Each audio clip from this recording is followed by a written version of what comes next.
very poor. Led great second half against the European team. But, you have to go back on it. And Paul Scholes, who was a great player for Manchester United, was bang on. And he said after the match, he said, you must be happy with the comeback. And he said, no, I'm not. I'm more worried about the first half.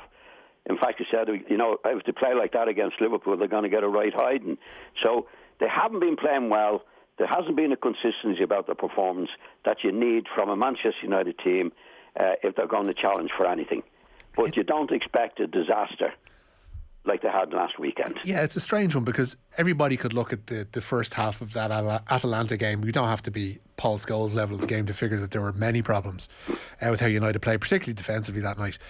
So it seemed an incredible surprise when you decided to go with the same starting 11 more or less again on Sunday. Like, to think that there weren't any issues. That there's two ways of looking at it. You could have said, you could look at it, that team being the same and say, right, go out and prove me wrong. Go and show that you're actually worth more and have a performance in you that you didn't show on Wednesday night. Or it shows a certain level of naivety to think that despite the flaws and problems that were shown up against Atalanta in the Champions League, that they'd suddenly be rectified against a far superior team come the Sunday. Well, it's very hard to rectify it after one match. I think the problem there, Richie, is that Solskjaer's been there for 3 years, and after 3 years, then you do put your mark on the club. Do you know what I mean? Like, you can have a bad, like in Ferguson's time, as I said, he'd beaten at Southampton. He knew that was a disaster, but then he went on a great run after that, and that was one match you could pick out probably in his reign at Old Trafford, particularly after the couple of years when he got a grip of the place. But this is the manager's, Solskjaer's now third year, and after 3 years, you shouldn't be having as many bad performances as we've seen in the last few weeks, particularly the Liverpool performance. It seems like you're talking about a team that should be in his mould and in his vision now, because he's been there that long and he's had a few transfer windows to get this right, and he's spent a lot of money. If anything, they seem to have regressed, which just doesn't seem to make a heap of sense at all. No, I mean, if you look at most of the managers, it took Klopp a little while, Guardiola, all this, Tuchel to put their stamp on it. Now, Tuchel did very well. He did it very, very quickly. Klopp took a little bit of time. Pep did it most of the time. But, you see, I think in Solskjaer's case, I don't think he's capable of putting his stamp on it, or maybe this is his stamp, Richie. Now, I don't want to be too cruel to him, but this is a fact, and we're talking big stuff here about Manchester United. I don't know what Solskjaer's style is supposed to be. All I read about from the time he came to the club, we're going back to the Fergie day. He's got people around him like Michael Carrick and Mike Phelan, as if you're going to go back to the way Ferguson had it with the staff that he has. There is no Fergie way, Richie.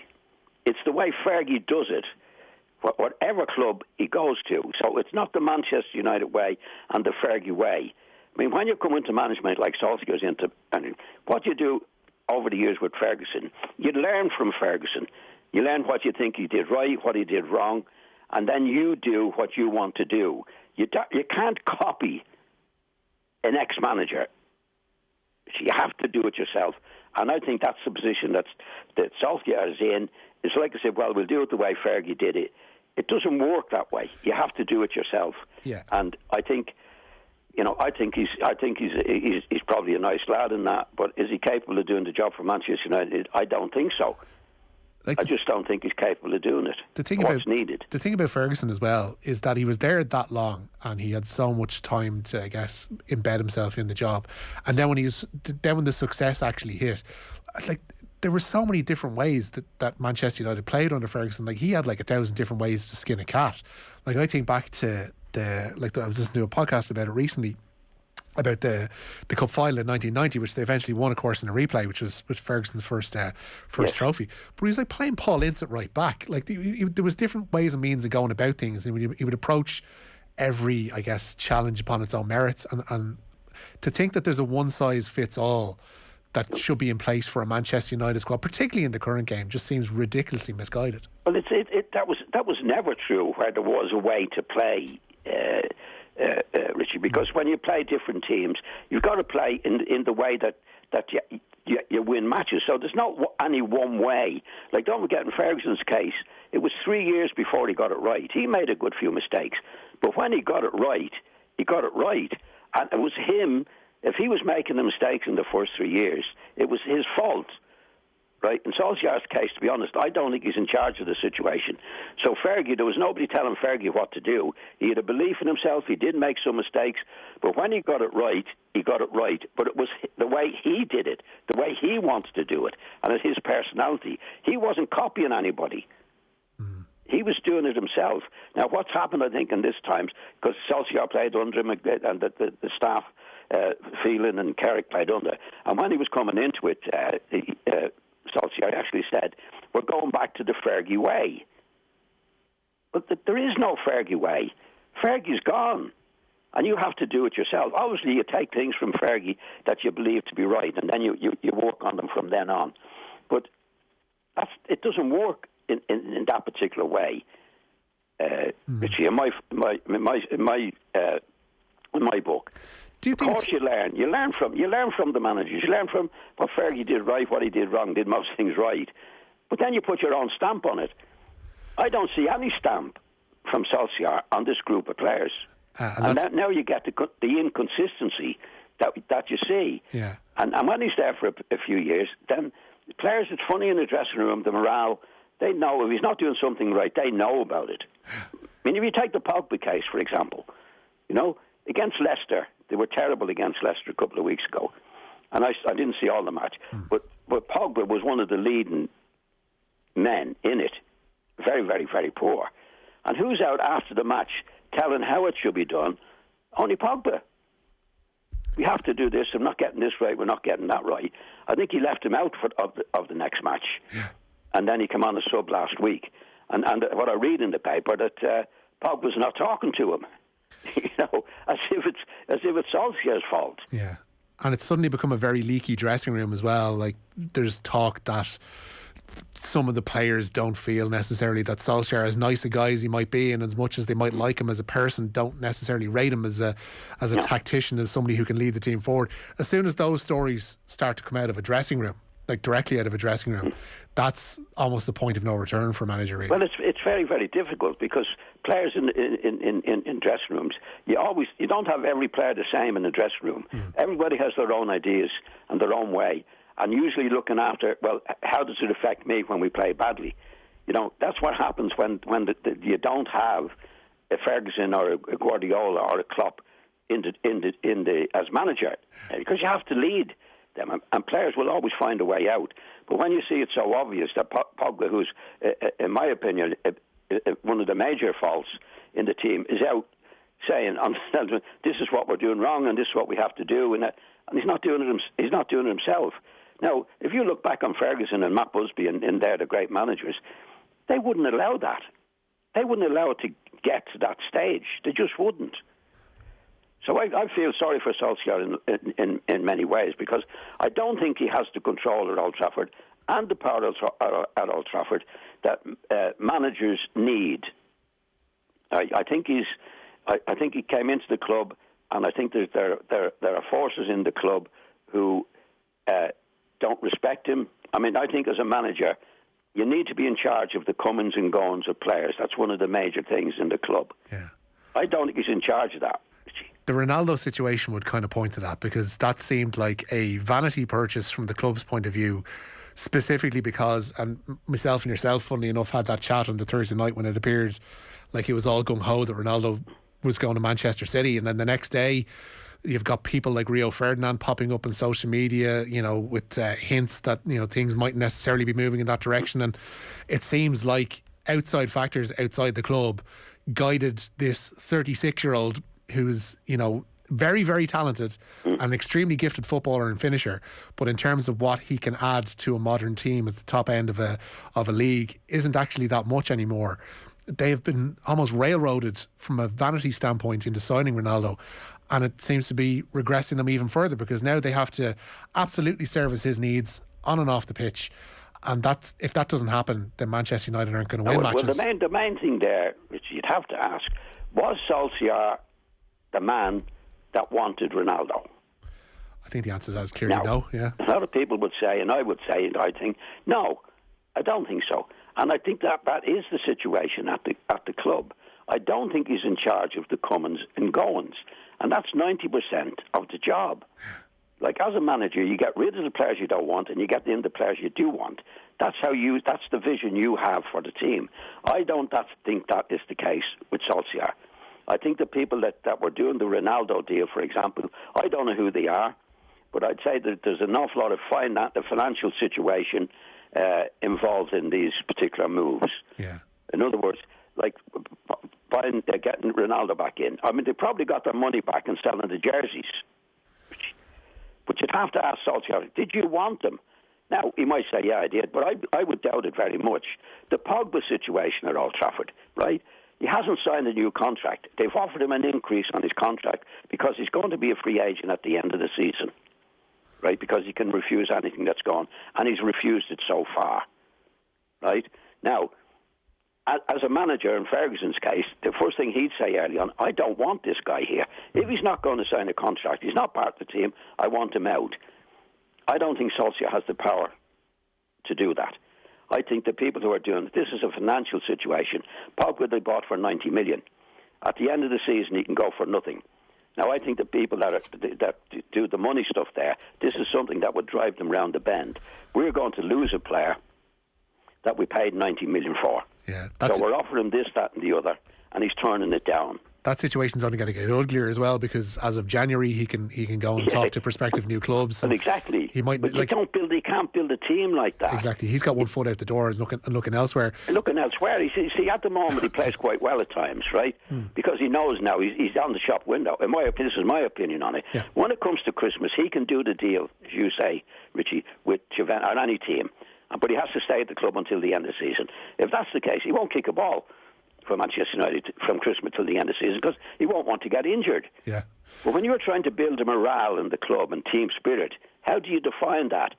You don't define it. You can't define it with somebody who doesn't want to commit himself to the club at the moment and is not playing very well anyway.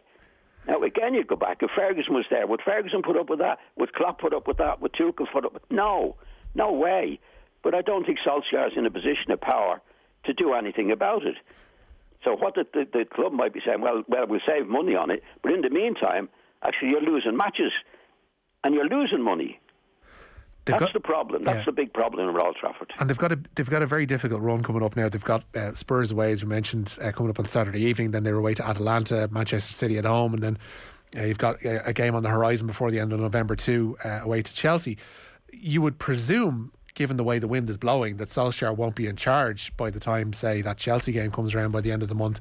It could surprise us, he could still be there, but there seems to be a lack of vision at United as regards what their next manager will be, what type of manager they're looking for, what vision they have for the club for the next 3 to 5 years going forward, because the last 3 years now have to be viewed as another write-off. Well, that was their decision. I think they wanted Solskjaer. And they do want somebody like Solskjaer who won't make a fuss. As we know, Conte is available and has been available in Italy, right? And he's available now. Would they go for him? He's a winner, and he's a proven winner. He might not be as easy to deal with as they are with Solskjaer, because they seem to be in charge of the situation there, right? But will they have the courage to say, okay, this is what we need, and we're going to do it? I think in Solskjaer's case at the moment, Richie, they could go out and play really well at the weekend. That's what you get. One weekend, then and it might be for 2 weekends, and then it goes back to where it was last week. It's lack of consistency that does it.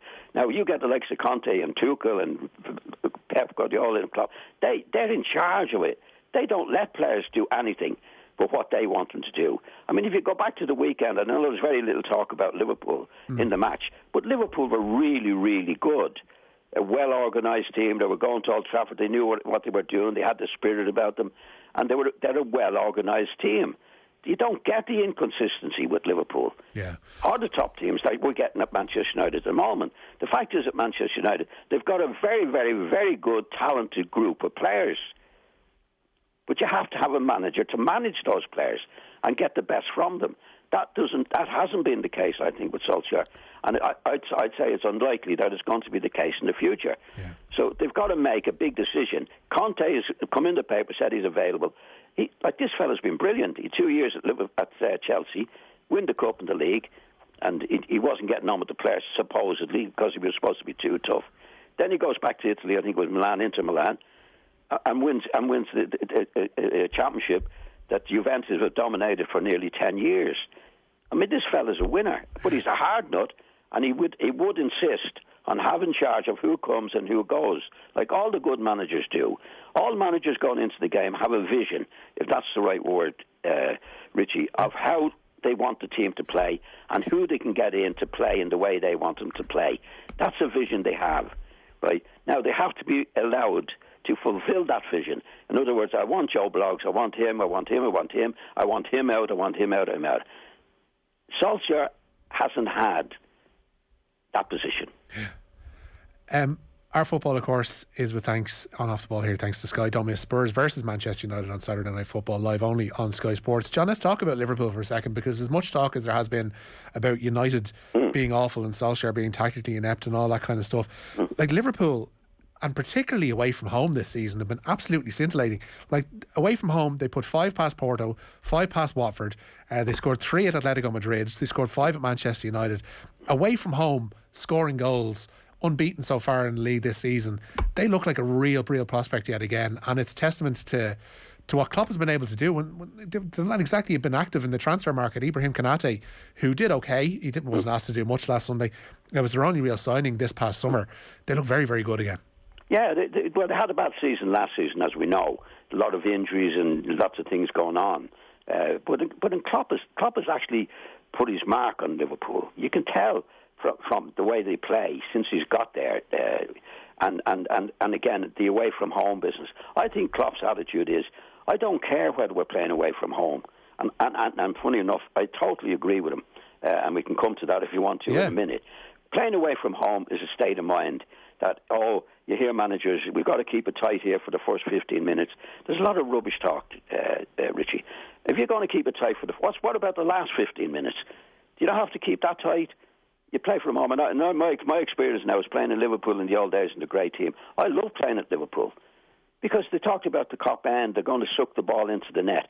It's total nonsense. If you're playing as a player and you're in the middle of the field, and I'm talking about myself now, and we were playing and Eddie Gray was on the left wing, what was stopping me, apart from the Liverpool players, from knocking it out to Eddie Gray? It's a football pitch. It's a ball is the same wherever you play. It's a state of mind. And Klopp has that in a big way. I don't think he says to the players, listen, lads, we've got to keep it tight here. His attitude is, listen, we're playing on Manchester United, we're playing on the pitch, the ball's the same, the pitch is the same, we go out and play and we do the things that we should be doing, either defensively or offensively. This is what we do. But the players are listening to him, and he doesn't take any nonsense from them at all. This is what you do, and this is what I'm telling you to do. And they do it. I've said one thing, Richie, and you might answer it for me. I believe that if Klopp was offered Pogba for nothing, he wouldn't take him. No, I'd say he looks for a certain type of player, and it's one that'll suit his team, and I think that's been like exactly. one of the things you always hear about Klopp, and of prospective signings was mentioned a lot. He'll be in conversation with them or their family, and he'll know what kind of person he's signing before he actually goes and gets the check. But he sees them. The main thing, he sees them on the pitch. He sees, well, look, these guys are the right character on the pitch, and when he gets them, and he stands no nonsense whatsoever. They have to go out and play the way he wants them to play. Or he'd have them, when he had Benteke, do you remember Benteke? Yeah. He kicked him out straight away. Couldn't take him. A million years ago now, all right, yeah. You know, I remember him coming off the pitch in one of the matches at Anfield, and he's given him a right telling off. He just couldn't stand that type of individual. And he won't stand any nonsense from anybody. So if Pogba, in my opinion, was at Liverpool and he played the way he plays in some of the matches and comes on the television talking the way he's talking, right? There's no way Klopp would hold on to him. No way. And yet now you go to Manchester United and they're offering him new contracts every week, bigger contracts every week, playing the way and doing what he's doing. That's when the club is in trouble. Yeah. John, it's been an absolute pleasure. I think you've done enough to extend your contract by another week here on the show. We'll give you a shout next Thursday. Richie. John, we'll talk to you next week. Have a good one between now and then, all right? Thanks, Richie. There you go. There's John Giles here on Off the Ball. Football on Off the Ball. With Sky. Don't miss Aston Villa take on West Ham on Super Sunday. Live on Sky Sports. The Anton Savage Show. Coming up this weekend on the Anton Savage Show between 9 and 11, we will be talking to Dermot Gavin about all things gardening. Ciara Kelly will be here on breast check advice at the end of Breast Cancer Month, and Niamh Fitzpatrick on how to deal with the end of COVID.